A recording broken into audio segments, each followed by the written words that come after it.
This is the Hebrew Jamaican Coolie with part 2 of how American women abuse immigrant boyfriends.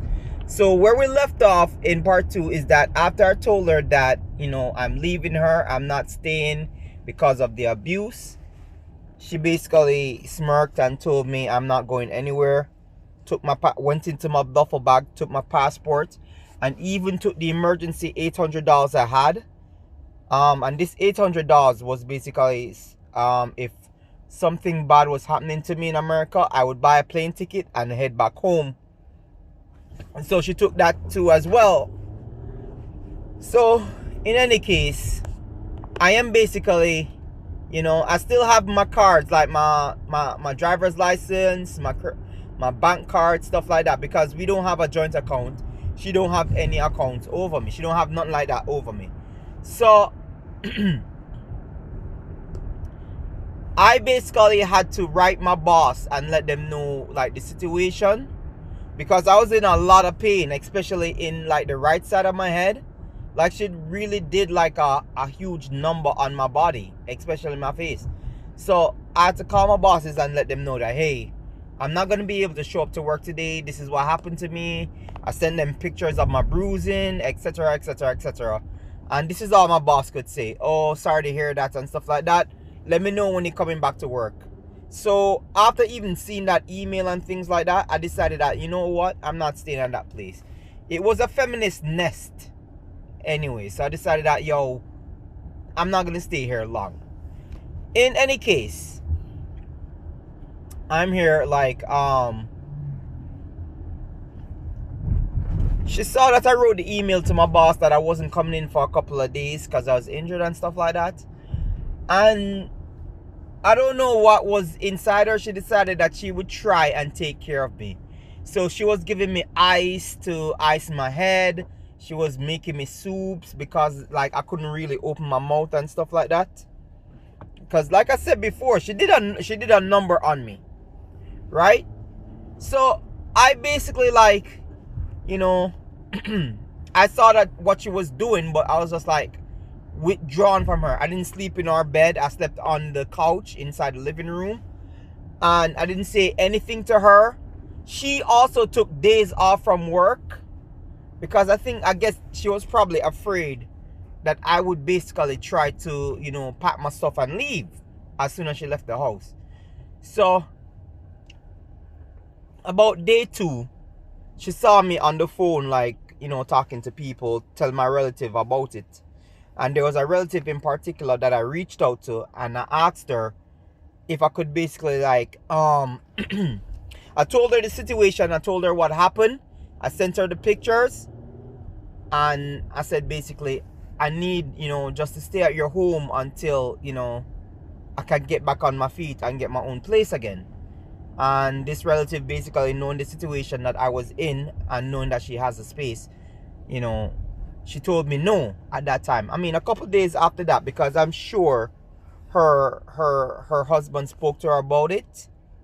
A couple days after that, she answered me and she said, all right, I can come and stay with them and whatever it is. I basically now made up in my mind that I'm leaving no matter what, and she realized that I'm leaving no matter what. She tried to throw herself on me like several times. She walked around in lingerie, things like that, and sometimes she was asking me if I was okay, how's my head and all those things, and trying to like she really threw herself at me. You understand? But I was like, yo, no, I'm done. Like, I didn't even pay it no mind. I was just like so serious about it. So when she realized I was really serious about leaving, one day she said to me that she wants to talk. And I said, okay, let's sit down and talk. So she basically sits down across from me on one of the couches, and I'm basically, standing up talking to her. And she's like, do you really plan on leaving? And I said, yes, there's no way I'm going to stay with somebody as abusive as you. So she's like, oh, it's just a one-time thing. It was a I was super drunk. I didn't know what I was doing. So all kinds of excuses, right? Without properly apologizing to me, telling me that she's sorry for what she did, right? So I basically said, well, guess what? This is what my father told my mother, and my father did not change. You understand? My father didn't change. So I'm basically not going to sit around like my mother did and allow you to again abuse me. So she's like, now she starts apologizing when she realizes how serious I am about leaving. That I'm really resolved, standing my ground and telling her that, yo, this relationship is done. I'm not staying with no abusive person. So she basically gives me back my passport and my $800. And then she tried to say something that would make you feel like she's altruistic. She's like, well, you know, I understand that what I did was wrong, and I don't blame you for wanting to leave. And if you really do want to leave, then I'm not going to stop you. So I'm like, well, yeah, I don't care. I'm still leaving. And she's like, but I really am sorry. And if I could take it back, I would. And I really would. And I'll never do it again. So those are famous lines from narcissistic abusers. When they want to keep you, to abuse you, those are the things they say. They make you feel like they're sorry. They make you feel like they're sincere about it, but they're not. She's not sincere. She was never sincere. So I almost fell for it. And I said to her, yo, if you want me to stay, you have to get counseling. You have to get counseling, because there's a lot of unresolved issues and some anger that's deep within you that you need counseling for, right? So she was like, she said to me she doesn't see anything wrong with herself and she's not going to go and get counseling. So I said, well, this it is. I'm leaving. I'm done. At the end of the month, I said, at the end of the month, I'm not paying rent. I'm not paying light. I'm not paying no utilities. I'm not helping with nothing. I'm leaving. I'm done. You understand? So I start to like make arrangements with my relative so I can go down there. I started like call up gyms where I could work. You know, gyms start to give me like, you know, date and time for interviews, right? So so she basically realized how serious I was, right? She realized how serious I was about leaving. And you know, one day I basically like after a couple of days I was able to go back to work. And I come in the house one night and she was just crying. And I was like, why are you crying? It's like, I'm sorry, and la la la la, and blah blah blah blah blah. And I promise you I'll go and get counseling, etc. etc. etc. I said to her that I need to think about it. I need to think about it. So, you know, she probably felt like she won and stuff, and then we kind of did stuff that night. So she probably felt like, you know, she won. So I was like, you know, I sat down in the living room late that night when she went to sleep, and I was just sitting down and I said to myself,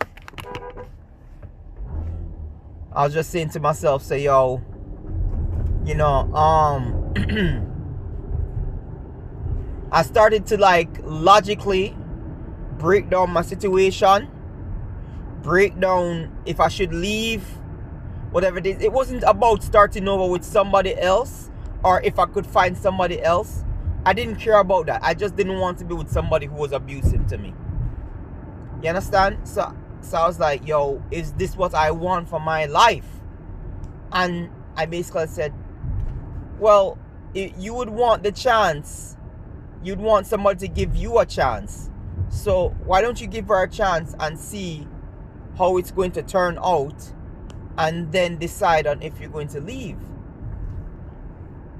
But I said in my mind, don't marry her, because once you marry her, it's a long way down and a long way back up out of that hole. So she basically like, you know, so I basically like say, all right, I am going to stay and I'm going to observe and see what's going on. right? So this is part 2. This is the Hebrew Jamaican Coolie. Shalom. Peace. I'm out. I'll see you guys on the next video.